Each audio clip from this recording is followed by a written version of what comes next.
Baik. Assalamualaikum warahmatullahi wabarakatuh. Selamat siang, salam sejahtera untuk kita semua. Semoga kita semua senantiasa dalam lindungan Allah Subhanahu wa Ta'ala. Oke, untuk pertemuan yang kelima dengan Bunila pada siang hari ini, kita akan membahas masih dengan terminologi graf, masih lanjutan dari graf yang pertama, ya, dari pertemuan sesi yang keempat kemarin. Mohon untuk disimak ya. Terima kasih untuk tugas yang kemarin sudah dikumpulkan. Terima kasih untuk ketepatan waktunya saudara di dalam pengumpulan. Tetap semangat belajar ya. Oke. Nah, kita lihat bersama-sama.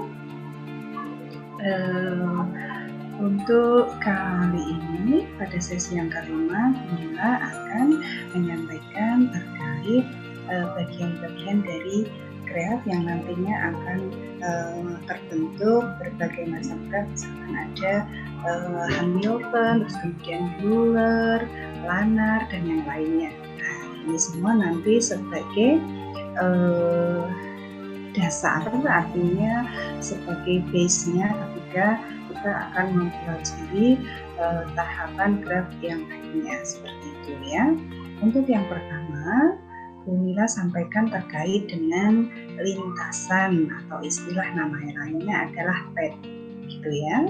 Dalam hal ini, lintasan yang panjangnya n, ya sebut saja n itu panjangnya, dari simpul A0 ke simpul tujuan yaitu Vn pada graf G, katakanlah grafnya Bunila beri simbol adalah G, ialah barisan berselang-seling simpul-simpul dan sisi-sisi yang berbentuk E0, E1, B1, E2, B2, dan seterusnya sampai dengan Vn-1, En, Vn.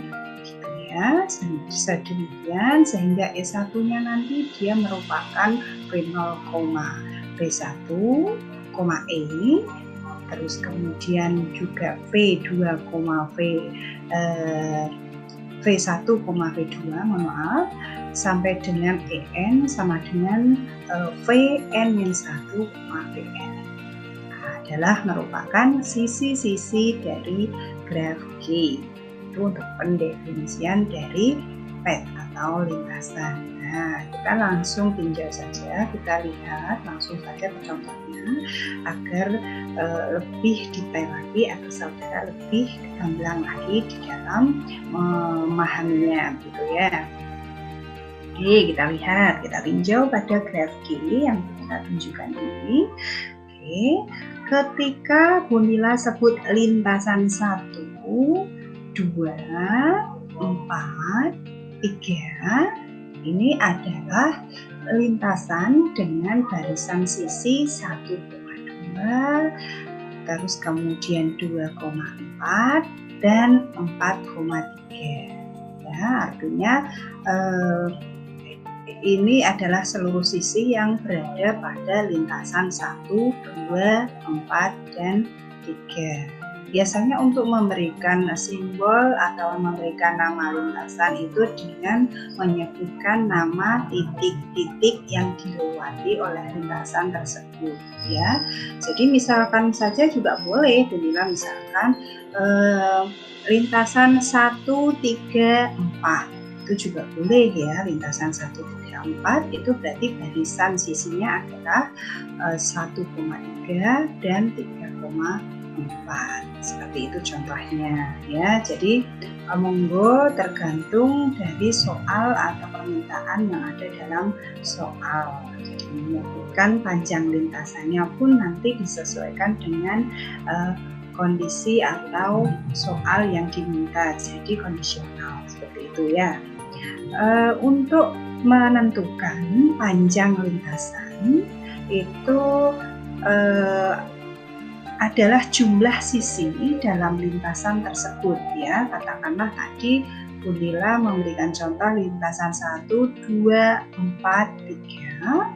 Itu berarti jumlah sisi yang ada pada lintasan 1, 2, 4, 3 ini ada berapa banyaknya? Itu 1, 2, 3. Jadi panjang lintasan dari 1, 2, 4, 3 adalah 3. Seperti itu. Katakanlah misalkan Bu Nila, bagaimana dengan panjang lintasan 2, 4, 3? Nah, berarti adalah banyaknya atau jumlah lintasan yang dilewati. Gitu. Bisa dipahami ya, semoga saja karena ini masih dasar sekali, masih sangat mudah. Gitu ya. Oke, selanjutnya untuk yang kedua, Bu Nila akan menjelaskan terkait dengan siklus atau cycle, atau istilah lainnya adalah sirkuit, gitu ya. Siklus atau sirkuit ini merupakan lintasan yang berawal dan berakhir pada simpul atau vertex atau titik yang sama.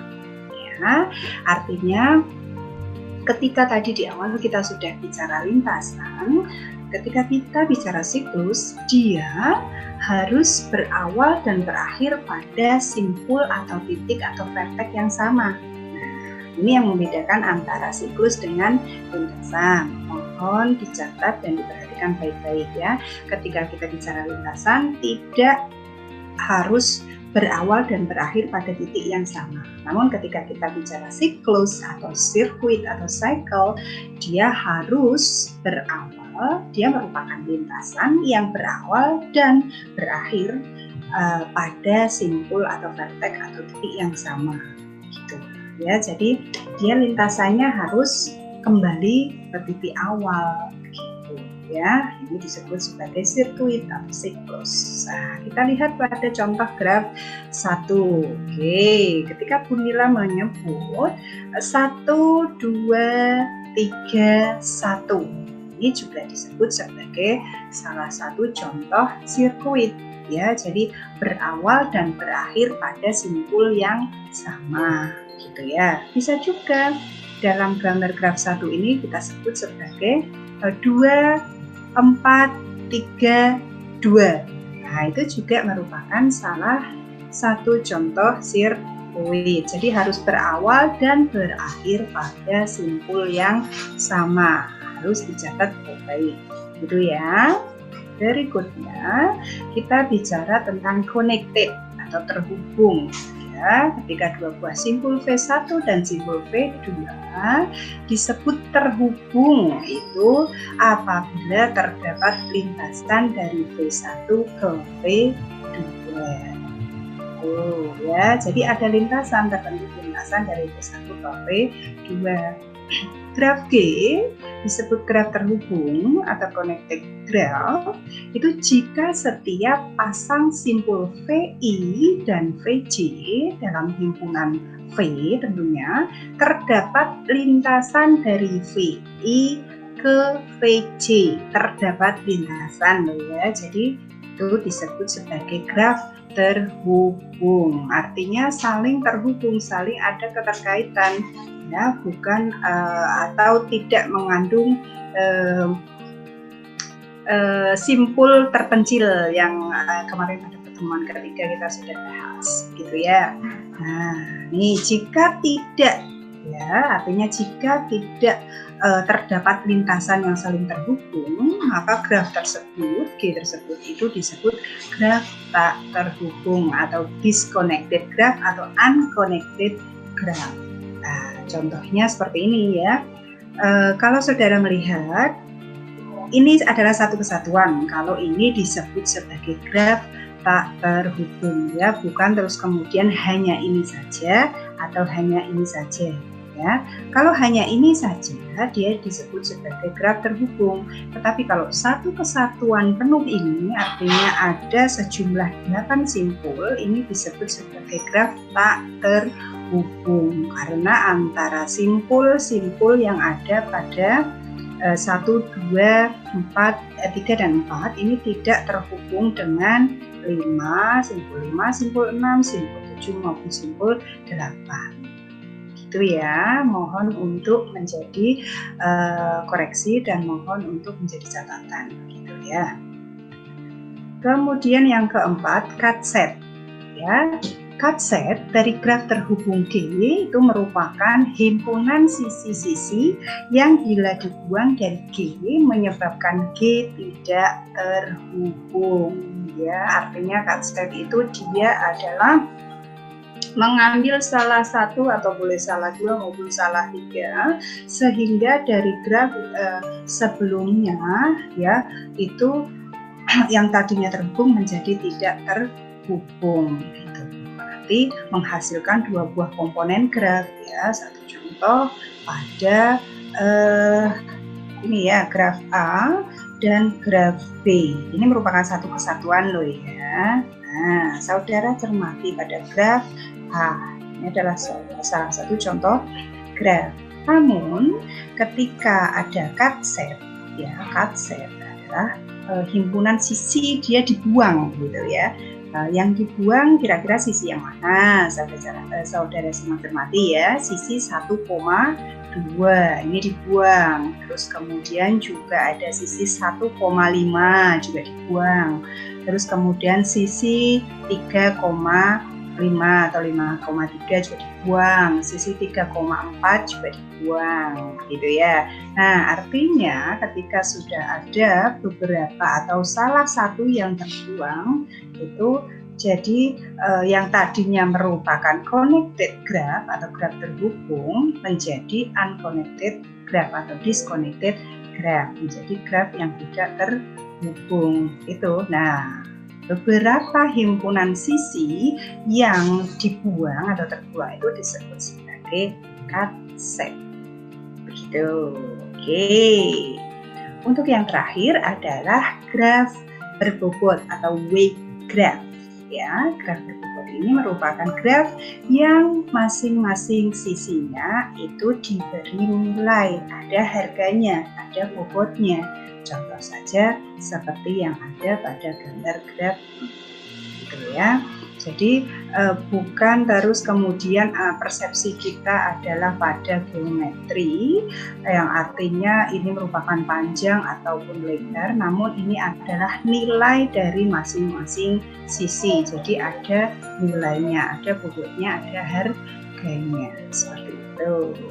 Ya, semoga saja saudara semuanya memahami dan untuk tugasnya saudara adalah silakan dipahami, terus kemudian juga bisa mengaplikasikannya di dalam kehidupan, bisa mengaplikasikannya di dalam penyelesaian soal.